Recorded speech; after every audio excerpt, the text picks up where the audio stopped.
Okay. Welcome, everyone. My name is Julie Heaton. I'm the Financial Education Program Director. I'm joined by Andrea Jansen, the Program Coordinator, and Morgan Hahn, our Financial Wellness.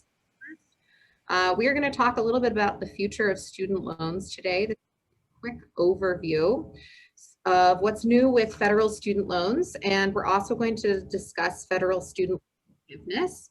We're going to go over first some current policies and legislation, and then we're going to talk about the stimulus package, what that included about student loan forgiveness, then also some overall stimulus updates that might create some cash flow for folks. And then finally, we'll talk about potential student loan plans on a federal level. So let's go ahead and get started chatting about the current policy and legislation. Okay, so since last March, we have had 0% interest as part of the student loan administrative forbearance. So just a reminder to everyone, this is not a normal forbearance, this is an administrative forbearance. So if you're seeking a loan forgiveness program, your non-payments are still qualifying months. This has been extended within the last couple of months to September 31st.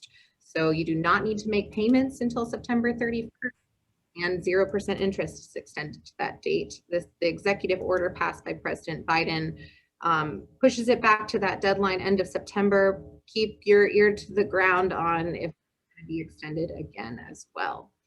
The American Rescue Plan, which was passed recently, did have a couple of things in it about loan forgiveness. The biggest one being that any potential loan forgiveness would not be taxed through January 1st, 2026, and that the federal student loans are not yet forgiven. So that's a big point that, the federal, that Congress is going to pass, that there's not going to be tax on any potential forgiveness, but any loan forgiveness was not included in this act. So let's go to the next slide. Borrower defense, some of you might have seen in the news last week on March 18th, it was announced that there was over $1 billion of loan cancellation granted. This is for over 72,000 borrowers that had previously had claims for loan discharge due to fraud acts by their university or a university that closed suddenly. So this is not your overall loan cancellation that's being talked about. Generally, this is specifically for those borrowers. It's 100% discharge, tax-free, and if you think you qualify for this, then do get in touch with your loan servicer if you haven't heard anything about it yet. But like I said, this is different than the loan forgiveness that we'll be talking about today, although it is, again, another sign that there is some movement on debt relief. Now we're going to turn it over to Andrea. She's going to chat a bit about the federal stimulus package, the American Rescue Plan. All right. So thanks for joining, everyone. Like Julie just mentioned, I'm going to go over the American Rescue Plan that was just passed a couple weeks ago. First thing I want to start out with is the stimulus checks, which we've all heard. It's been in the news, a lot of talk around it. But I want to point out the couple differences that this check has compared to the last previous ones that we've gotten. So first of all, the amount is $1,400. That is per adult. They've also added that it is per dependent as well. Another big difference is the cutoffs are a lot smaller than they were before. So for individuals, if you've made $80,000 or more, you will not be receiving any of the stimulus check. And the cutoff for head of household is $120,000, and for married filed jointly, the cutoff is $160,000. All right, so with that, we're going to jump into the child credit or tax credit. So if you have any children ages 5 and under, you should receive $3,600 or $600 a month for 6 months, starting July 1st through going through December 31st. If you have any children between the ages of 6 and 17, you will receive $3,000 in total, with $500 being that tax credit for those 6 months. There will be a portal up online at some point. It's not up right now, and I believe it's going to be on the IRS website for that information. So that will be where you would be paying attention to that information. And it just a reminder that those tax credits will be going to the person who claims the child on their taxes. It's not going directly to the child to begin with. So that's where to look for that. Unemployment benefits. So the federal pandemic unemployment credit, so the FPUC, is extended until September 6th of 2021. And that is the extra $300 on top of what the state is already giving you for unemployment. So keep that in mind. And then if you received unemployment through last year, there is a tax exemption coming up for you on at least if you received $10,200 in unemployment, you will get a tax exemption for that amount if you have made under $150,000. If anything that you received on unemployment that is above the $10,200, you will be paying tax on that. So keep that distinction in your mind, but it is a benefit for you guys with getting that tax exempt for that amount. Another thing that I want to go over, I think is pretty important, is the housing provisions that were in this American Rescue Plan. So to begin with, there was $2.5 billion that went to the state and local government for rental assistance. This assistance does not exceed 18 months, so it won't last forever. To be eligible for renter's assistance, you will need to be unemployed, have a reduction in your household income, have financially hardship directly or indirectly related to COVID, or be a low income household. Going on from there, there is a $9 billion that is going for homeowner assistance fund. So this homeowner assistance fund will go to the states, and the states will then hand that out. This fund will be used for mortgage payment assistance, interest rate reduction, utilities, internet services, and things like that is what this assistance fund is going for, to help you with. I'm going to point out that there's also emergency vouchers that are in total of $5 billion out there.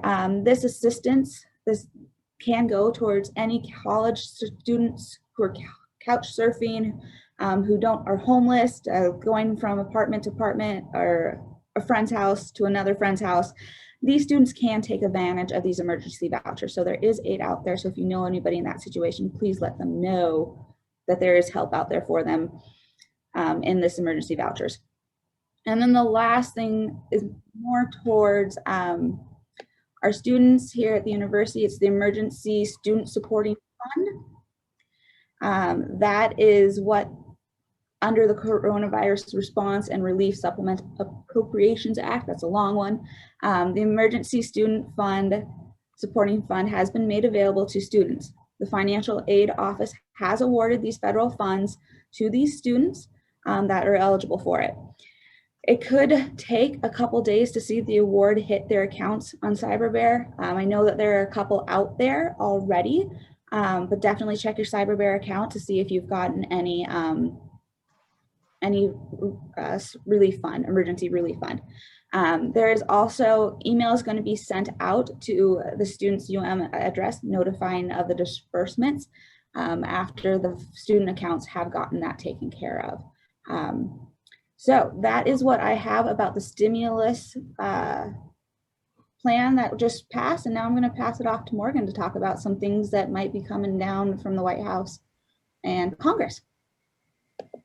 Great. Thanks, Andrea. So Morgan's so just to draw a clear line here, what Andrea and I just covered are current policies. These are current laws and things that borrowers can take advantage of. Morgan, now we're going to drift into this potential loan forgiveness area. So just keep in mind that what we're talking about, none of this is law yet. So Morgan, go ahead and take it away. Yeah, precisely. Yeah, thanks a lot, Julie. So the student loan cancellation that she mentioned for for-profit borrowers is an awesome first step. However, this may not be the only student loan cancellation that will happen during the Biden administration. Congress and the president are both considering wide-scale student loan forgiveness, and that could potentially impact millions of student loan borrowers. So let's talk a little bit about that. So as a candidate and now as president, Joe Biden has acknowledged the need to address the crippling effect student loan debt has had on some 43 million borrowers. This was a signature issue for him and many other political candidates last year, and a lot of us are expecting action. On his first day in office, he did sign the executive order extending the student loan administrative forbearance that Julie mentioned and the interest moratorium. That does apply until the end of September 30th, and then potentially as of October 1st, payments will restart again. Subsequently, last month, though, he also directed the Justice Department to review the legality of canceling student loan debt through executive action. Now, this would bypass congressional approval, and this is something that a lot of congressional Democrats have been pressuring. However, Biden has expressed a lot of discomfort, but has not explicitly taken this off the table, so it's currently under review. What exactly could this mean? Because there is a lot of confusion and competing proposals. So Biden has explicitly supported canceling $10,000 in student loan debt across the board. While this may not seem like very much or even an arbitrary number, especially for students who have loans that could even exceed six figures, but really high debt loads are rare. Just about 6% of borrowers owe more than $100,000. The people who are really struggling have debt on the lower side, so less than $10,000, which accounts for about 30 to 40% of overall borrowers. And that's because often they may not have finished college and in turn have not reaped the post-baccalaureate wages. So last month in a town hall event, Biden stated, and actually I have the quote, we should be eliminating interest on the debts that are accumulating, number one. And number two, I'm prepared to write off $10,000 in debt, but not 50. Just a personal note, it sounds a little bit like my dad and I negotiating the purchase of my first car. But I digress. He did go on to say he's unsure if he has the authority to forgive so much debt. So that is the reason for the Justice Department reviewing the legality of it that I mentioned. But the more important thing in that statement that Biden made was the idea of eliminating student loan interest. And this could really be a seismic shift, perhaps offering a solution for all borrowers, a more long-term solution. However, most of the details of this proposal really are unknown, like such as, will this eliminate all existing interest, all future interest? Will it apply only to new loans? So this is something we'll be following closely as any legislation or executive policy progresses. But really to review, undoubtedly Biden's $10,000 proposal would offer at least some help to every borrower.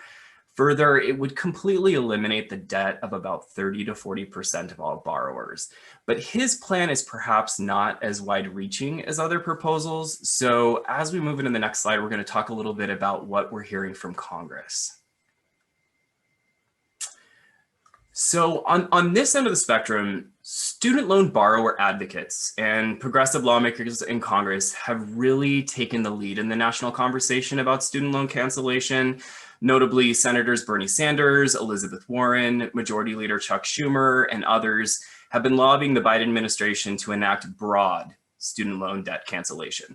And this would be through, again, executive action up to $50,000. So this movement has picked up a lot of momentum, especially amongst grassroots groups, advocacy groups, and it's seemingly becoming ubiquitous on social media and a lot of online conversations. So leaders in Congress argue that the president does have the authority to cancel student loan debt under the Higher Education Act of 1965. Even though Biden has indicated that he would prefer Congress enact the student loan relief, including some level of student loan forgiveness for borrowers, but that's going to require a lot of negotiation and perhaps unanimity amongst all Democrats in the Senate and even in the House, which could be a tough sell. So going back to the $10,000 forgiveness plan that Biden is proposing, that would help many who are struggling the most, wiping away the balances, like I said, of about 30% of borrowers. but $50,000 in forgiveness could clear the debts of almost 80% of borrowers, including more Black, minorities, and low-income borrowers. I just listened to an interview with Massachusetts Congressman Ayanna Pressley, a strong advocate for the broad forgiveness, and she said that this would wipe away the debt of 80% of America's poorest households. And going further to note that many of these households are the ones that have been the most disproportionately impacted by the pandemic. So proponents of the $50,000 in student loan cancellation argue that it would close the wealth and racial equity gaps, as minority borrowers are disproportionately owe more than white borrowers. Ultimately, finding a solution, particularly an equitable one, is going to be difficult, as this really is an economic issue. It's an intergenerational issue. I just heard a statistic that one of the largest growing numbers of student loan borrowers are folks over 50. And it's a racial justice issue. So it does go beyond your just education policy. So we'll be monitoring this as it progresses in Congress.